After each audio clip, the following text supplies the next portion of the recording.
Yeah, good morning, good morning, good morning. How's your morning going? Mine's going fairly well since I got assaulted twice. And I had one jackass bring his dog over to the area that I usually, have my stuff in and have him piss in it. Come here, Rodeo. He calls his dog Rodeo, which I don't think his dog's name's Rodeo. I think he's a liar. Anyways, the fat man is a problem. It's too dark to see, so I can't see nothing.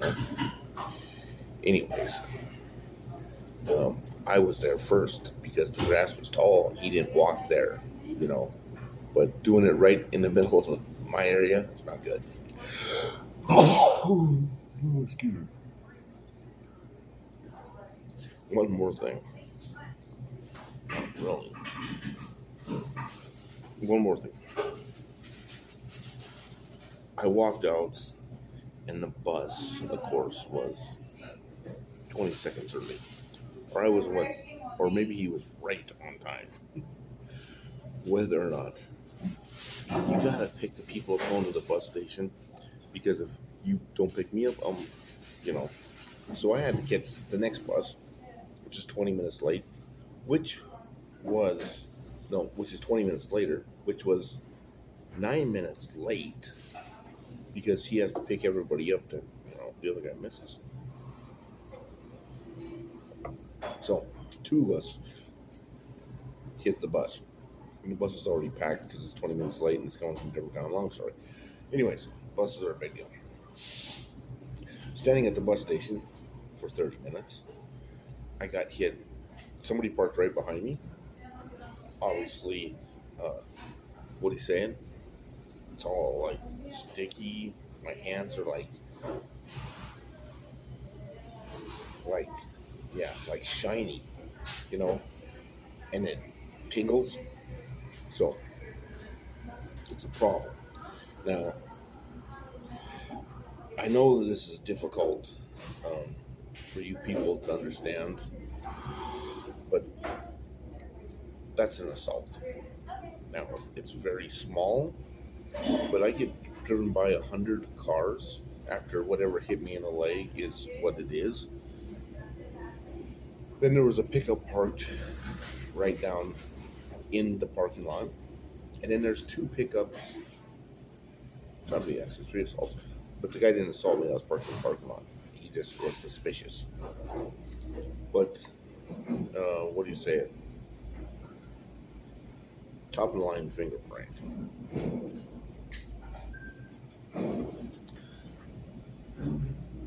The two guys with big words on the side of their truck shot me in my leg. Yeah,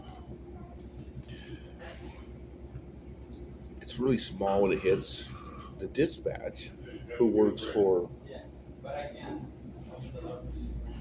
9/11 Center or the dispatch middle, is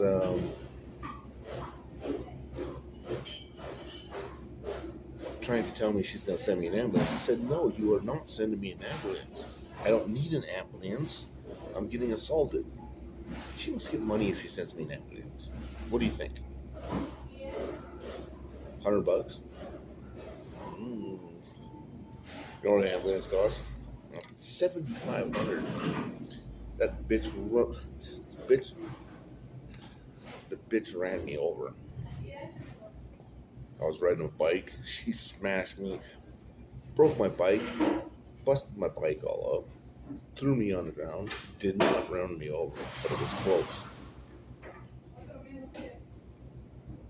It was really close. And you know, it was on the police station street. Anyways, she didn't have any insurance, obviously, so I got nothing, and I lost my bike, which was actually a European race bike. This goes on and on. People don't pay me. I think somebody takes over my phone and tells me, yeah, it didn't work, and then they just take the money. You know what I'm saying? They have like a big center. that they make a bunch of phone calls from with like 500 people, and they just work against me. Anyways, the lady never had any insurance, so I never got nothing. But I haven't been back to Yorkville since then. I was back east, of course. Anyways, the guy hit me here, the two guys, which I got a picture of both of them, but my camera, when I push the button, blurs all the pictures, especially the license plates. So whoever controls my camera controls the license plates, which I don't report license plates anyways, but I mean, still. So,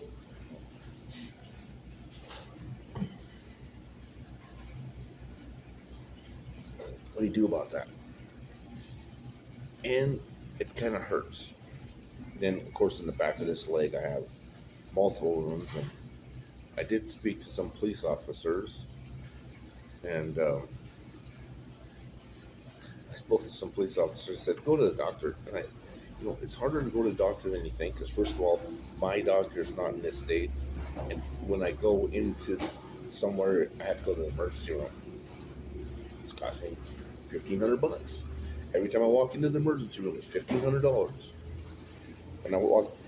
And if I went to the emergency room every time I called for the assaults I get, the assaults are really small, but they multiply because it's a murder, right? No one wants to get caught, so they just do a little bit. Whoops, sorry about that. But when you get hit with 1,000 of these, well, they'll knock you down. You know what I mean? It's really a true story. It's been happening a lot. So those two vehicles hit me.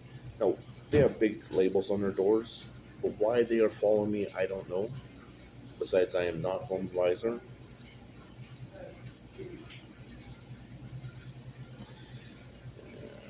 I'm not HomeAdvisor. I am Montana Handyman Service, and since I spoke to HomeAdvisor, I have not got a job with the telephone or email. On the day that HomeAdvisor tried to get me to join them, which I did join for 1 year, which I only used them for 2 months, and I only did two jobs, less than 3 days, and less than $400. So I could not function after that. Long story. I don't even want to talk about it because that is, of course, a problem.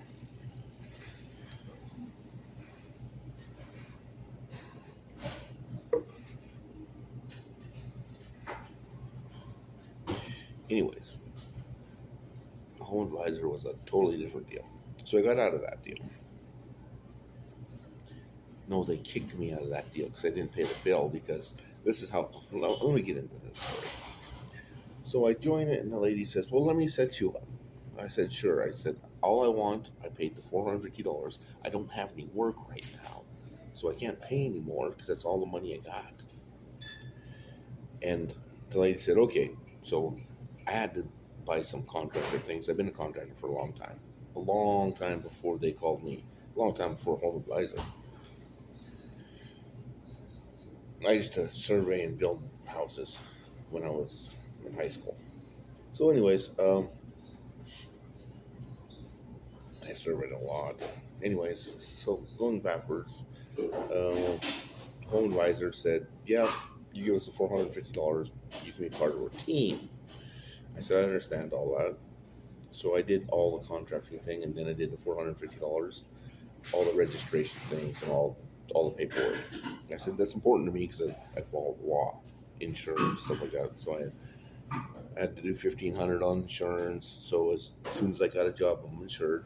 Which today they do things differently if you're good at it. And anyways, so I got all the money together. So she gave me, it's called bids. So she gave me paperwork to bid. Now, what she gave me is, I don't want to talk about it. Anyway, so for each one of these bids, it costs money, and each time you open it, each time you open the bid, um, you have to pay. So to open it, it's $50.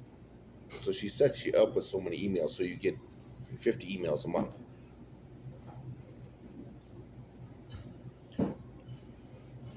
All my emails were open before I got them. That's the first thing I know. Anyways, so she, not just the $450, because when you put the $450 for the home advisor thing, you're supposed to get people that call you and people that you want to buy. So you buy all these ones, and these are the people that call you, and then you bid for these guys. I got no phone calls. None. So my name was Montana Handyman Service. Of course, I've been a contractor for over 20 years. I have, thousands and thousands and thousands of hours of experience, and I priced everything. I priced all my windows. I priced all the work. I put everything on my website.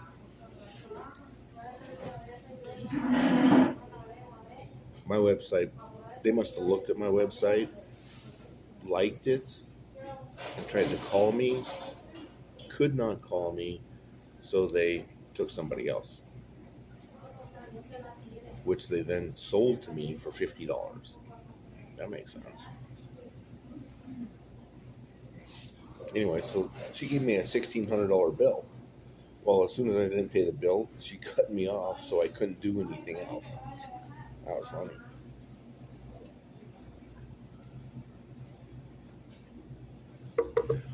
So I couldn't move because I had to pay $1,600 for home advisor, which I'd already paid the $400 and all the insurance and everything. And I took two of their jobs, which I actually underbid, I think, really far, which I didn't understand at the time because I need a job, I need something to move, anything. But I must have bid jobs for their people that already work for them. Does that make sense? So I did his work at his house for him when he was actually doing the same work as I am doing. Just that it was at his house. So he just waited around until somebody bid it really, really low, like me. Anyways. So home advisor is not on my good list. But getting all this paperwork done for the state, it cost me a lot of money, and I did a so-called name change. So I changed the name of my business to Montana Handyman Service. How ingenious is that? That covers, if you know how the internet works, it's a big deal because that name actually covers a great area.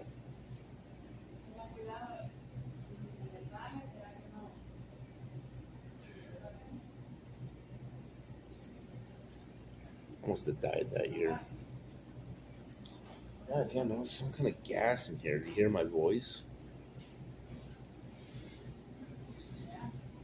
No. Last night they dropped gas, gas stops or whatever. Or she put it in the coffee. She put it in the coffee.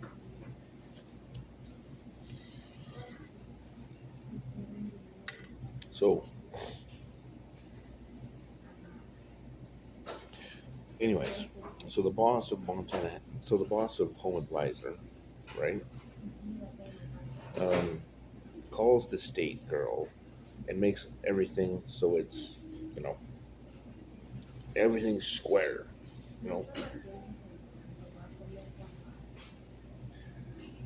And later I found out somebody has Montana Handyman Service, but just in a different town in Montana, which they don't because I had my name registered, as we said. So I went up to talk to the state, and the state says, "You don't have your name registered." And I said, "Of course I have my name registered because I came in and I was a registered contractor and I changed my name. I changed my name of my company." And she says, "Well, that's not a name that's registered. That's just a name that they do for contractors." That has nothing to do with the names of the state in the state. That's no. That's not how that works. It works, and I don't. And this is in the governor's office. I'm talking to this woman, right? And she says, "No, Corey, Corey does not do this or that or whatever it was." And Corey was the guy who was supposed to be up there, but that's not what was happening. What was happening is somebody was going and stealing all the names of all the companies with their phone numbers and their contractor numbers. Every contractor has a number. Of course, 1, 2, 3, 14, 15, 16, 17, 18, 500,000, 600,000. My brother's like 1 million. 1 million and something. Because after, that's because I was way back in the 1900s. Way back in the 1900s when I was like this big. And when I started contracting. So after all this home advisor stuff started, everybody's a contractor. It didn't matter. So they went through a lot of numbers. Anyways, actually, my number's pretty low. See, and what happens when you have a number like that is you can walk in and say, this is what I do. I'm going to bid this job. And looking at the number, the guy will say, that's pretty good. That means you have, heads up, you can do this job. Maybe the town likes you. Maybe somebody can backstab you, whatever the problem is, you know what I'm saying?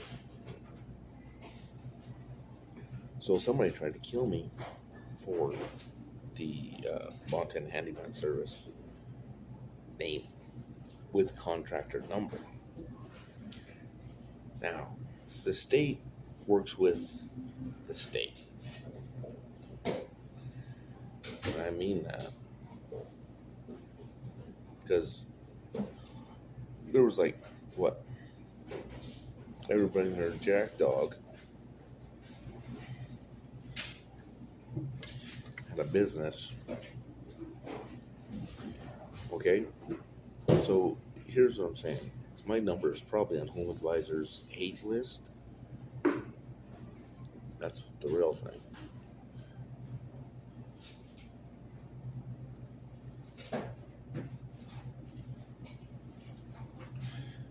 Yeah, so I gotta get going. I gotta go to work.